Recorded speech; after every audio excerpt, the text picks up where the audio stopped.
ప్రభుత్వం వచ్చిన తర్వాత 100 రోజుల్లో నిరుద్యోగులకి 4000 పదాల నిరుద్యోగ వృత్తి ఇస్తా ఉన్నారు. దేశాధినేత వచ్చి ప్రియాంక గాంధీ వచ్చి ఇక్కడ స్టేట్మెంట్ ఇచ్చేళ్ళింది, కానీ వాళ్ళు ఇక్కడికి వెళ్ళలేదు. కాబట్టి కాంగ్రెస్ గవర్నమెంట్ హెచ్చరిక చేస్తున్నాం, నిరుద్యోగులకు వెంటనే నిరుద్యోగ వృత్తి ఇవ్వాలి, జాబ్ క్యాలెండర్ ఇవ్వాలి. ఉద్యోగ అవకాశాలు కల్పించకపోతే బీజేవైఎం తరఫున ఇదే హెచ్చరిక జారీ చేస్తున్నాం. ఈసారి అరెస్టులు ఉండవు, డైరెక్ట్ గా అసెంబ్లీ పుట్టడం జరుగుతుందని కూడా హెచ్చరిస్తాను.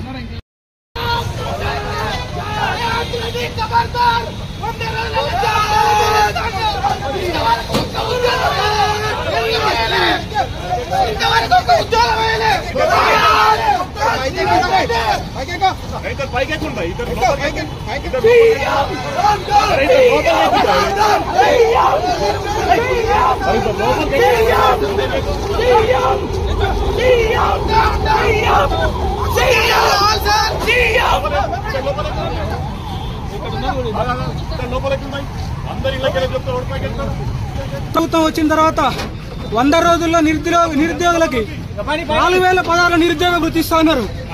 దేశాధినేత వచ్చి ప్రియాంక గాంధీ వచ్చి ఇక్కడ స్టేట్మెంట్ ఇచ్చేళ్ళింది, కానీ వాళ్ళు ఇక్కడికి వెళ్ళలేదు.